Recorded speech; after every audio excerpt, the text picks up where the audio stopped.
Now, the rest of the story.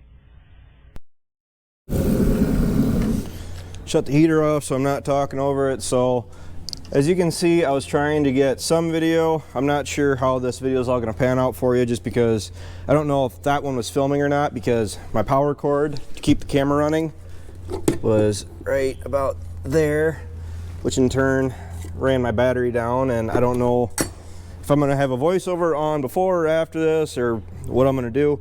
The 76's seat barfed in a pretty spectacular way. I've done some patchwork to it basically since I've had the tractor. Look at that. I got one more patch job I got to do to it. I got to weld here. This is actually the original fix I had to do the first time that I've had this problem, where both of these brackets actually are what the seat bolts onto, and this is the swivel, the base of the seat that everybody knows that watches my channel. I like to sit crooked or offset in the seat. You're not actually supposed to be able to do that. I made a modification to it basically but the first spring before we even took it to the field. I can't say that.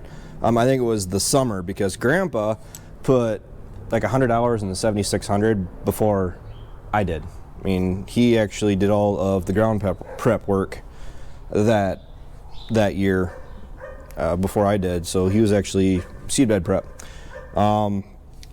What I did, and I know this is it, I took the grinder. There used to be a little metal peg that used to stick down and used to hit right here, so it wouldn't allow the seat to keep going right on around. I absolutely hated that, because if you look down here,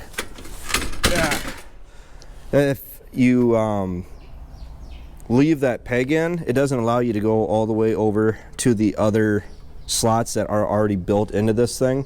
And I noticed that right off the bat and said, I want to fix that.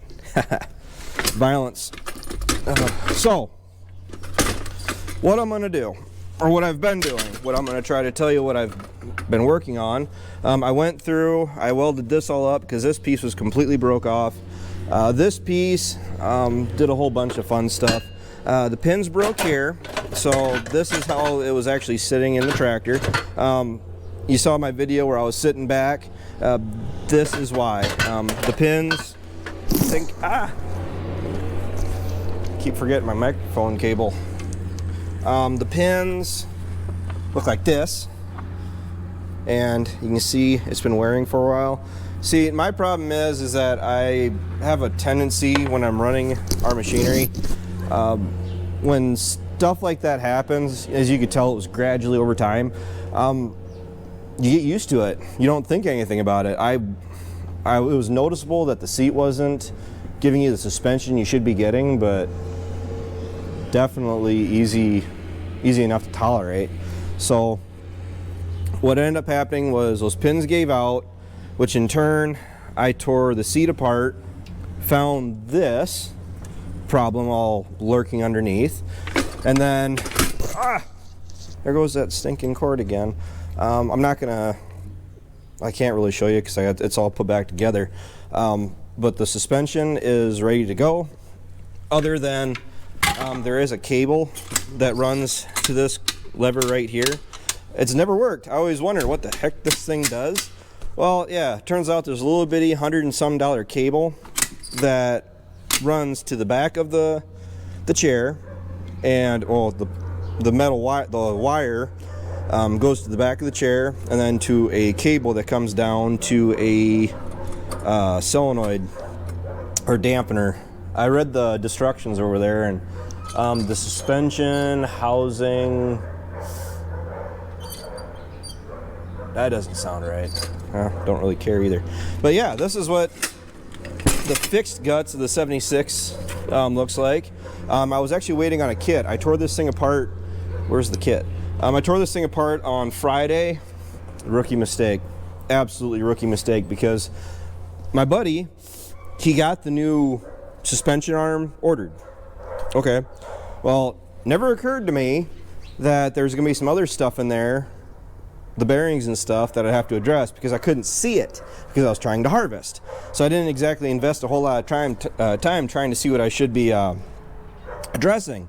So when I tore it apart, it was Friday at like 2 in the afternoon, and ultimately that's when I found out that all the bearings are out. Here, you guys want to see how bad they are? These are these. I mean, I have some leftover parts. I didn't do a complete full out rebuild. I mean, somebody will probably pipe in why I have 2 sets of the white bearings, because I got another one right in there. I'm kind of leaning towards they give you 2 sets because, to be honest with you, this is a joke. Largely because you get guys like us. I mean, we're not huge by any means, but bouncing up and down on a seat throughout a 8, 10 hour, 20 hour day, these little plastic bearings are not going to last, and it shows right there. All the grease is out of it. One of these is pretty gnarly. Actually, believe it or not, I think I threw that one away. Oh, that's actually what was left of one. See, the plastic is completely gone. But we had like new bushings and stuff that I threw in, and I probably should have done this a lot sooner than what I did. But like I said, I get used to running the machinery, and like we noticed with Hannah last year, not picking on Hannah, but when we had her running the 7600, she was having problems with shifting. It wasn't shifting when she pushed it to 10th, 11th, 12th. Well, the thing is, the pin, which I'm pretty sure I did a video on it, the pin or the clip that actually goes to the bottom of the shifting lever was gone. So there's a lot more slop there. The problem is, just because I've driven that tractor for years and years and years, if you push the tractor all the way ahead, or the lever into the gear you want, and it doesn't necessarily shift right away, all I do, I'm used to doing it, is you just pull the lever back a little bit till you feel a little tension. Or, you're trying to shift back down, but you don't actually shift down, and then it will engage into the next gear.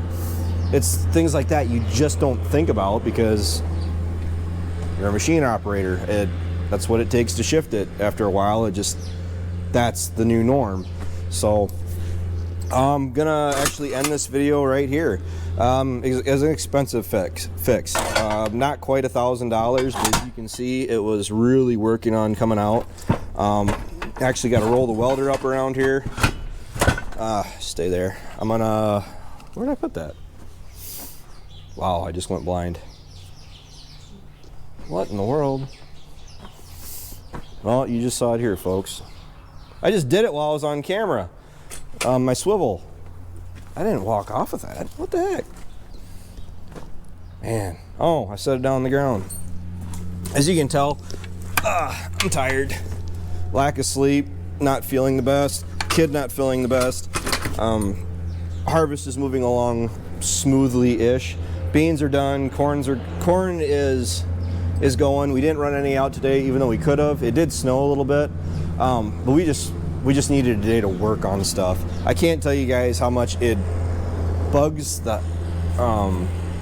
really bugs me when the 76 is down, just because it is my all-around go-to tractor. We got enough stocks down right now. The cows are out on the stocks, or out in the field down at my place. They're out living their best life. Kind of on the verge of if I want to go down and grind up all those stalks with the rhino cutter, maybe the cows would be able to chew through them a little bit quicker, easier, and thus that'll actually facilitate the chisel plow going through the stalks here. I could go through and hit it with the disc, but the problem is that's going to mix more dirt up in it, and granted, not a bad thing, but when you're trying to get the cattle to get as much use out of it as they can, because that farm is corn on corn, or generally corn on corn, so the cows going through and cleaning up as much corn as they can is a good thing. So I gotta get this back together, and I want that tractor up and ready to run again. So I'll talk to you guys later. My worries were kind of confirmed here. The video I took, it looks to me like I was actually turning it on and it wasn't filming. I mean, battery was pretty well shot. But this is at least a good shot of what I'm working on, or the guts of the seat. I was pretty much finishing up the install of all of the working parts, and then I was just about ready to start putting on that bottom plate that airbag is mounted to. This thing is pretty much a massive jigsaw puzzle, because when I tore it apart, I did not take any pictures. Again, rookie mistake. But I ran the thing all day yesterday, or the tractor all day yesterday. After having the seat fixed, it's all put back in, and that seat, once again, I pretty much confirmed it's been out, bad, whatever, for a long time. It's like driving a completely different tractor. Basically, you don't feel the road going down the road anymore, and that's incredibly nice. So I guess we're going to end this video with me hitting it with a hammer, which, granted, is probably one of the nicer things I wanted to do this thing over the course of the last 2 days, but alas, it is all back together. You can see remnants of the busted cable there, that thin little line. I got that in today, but I don't know when I'm going to get around to putting that in. So at least this is a good job done. Granted, an unwanted task to do in the middle of harvest. I mean, it would have been a nice winter job.